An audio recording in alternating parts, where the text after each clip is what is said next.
Hello, what is up mga ma'am, sir, ma'am? Ako po si Ralph Cifra, isang visual artist from Manila, Philippines. And today we are going to custom repaint the Marvel Legends Venom from the movie Let There Be Carnage.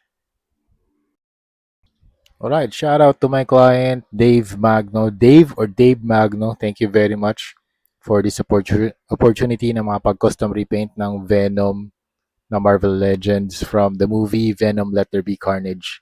So yan, tinanggal ko yung iba't ibang mga parts. So tinanggal ko yung head, nilagyan ko ng blue tack dun sa joint para pag nag-spray tayo, hindi humigpit yung joint. Also, uh, ine-examine ko rin yung figure, kung ano ba yung articulation niya, paano siya nag-move, ano ba yung... Tapos sa likod, nilalagyan ko rin ng blue tack para hindi rin humigpit yung mga pegs kapag nilagay na natin yung mga attachments na tentacles dun sa likod. Alright, and then after that, pwede na tayo mag-spray ng primer. Ang primer na gagamitin natin ngayon ay Bosney number 191 Flat Clear. Yan. Tapos yung next step, since meron ng adhesive layer yung figure, pwede na nating lagyan ng wash, black wash, kasi gusto ni client black lang yung figure, and then lalagyan lang natin siya ng logo sa chest.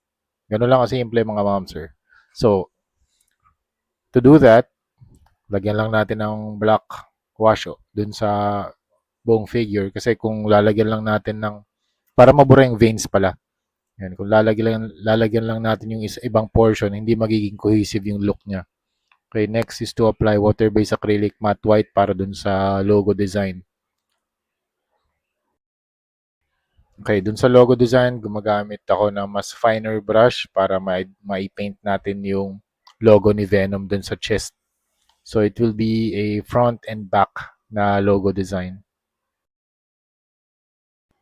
Alright, after painting the Venom logo, pwede na tayo gumamit ako ng blower para mag-cure para touch dry yung paint.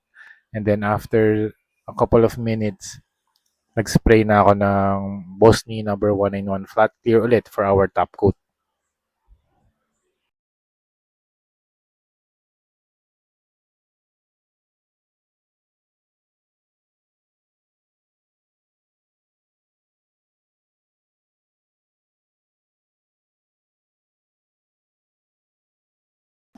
Alright, after that, box art na. Sa box art naman, gumamit lang din ako ng mga larger round brush para i-drawing yung face ni Venom. So ito yung eyes niya.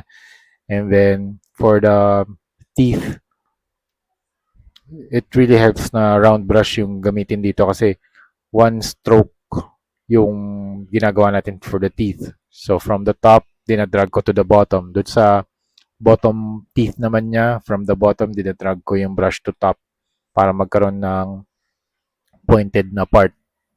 And then doon sa tongue, red paint. Warm red and blood red. Tapos ina-extend ko sa side ng box.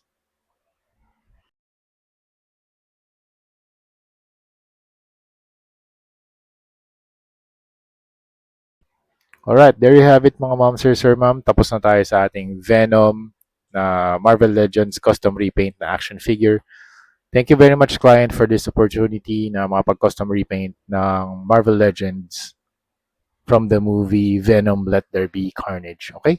Open ako for commissions and just send me a DM kung gusto nyo magpa-custom repaint ng mga action figures. Okay? So yun lang mga ma'am, sir. Thank you very much for watching and see you sa next video. Bye-bye.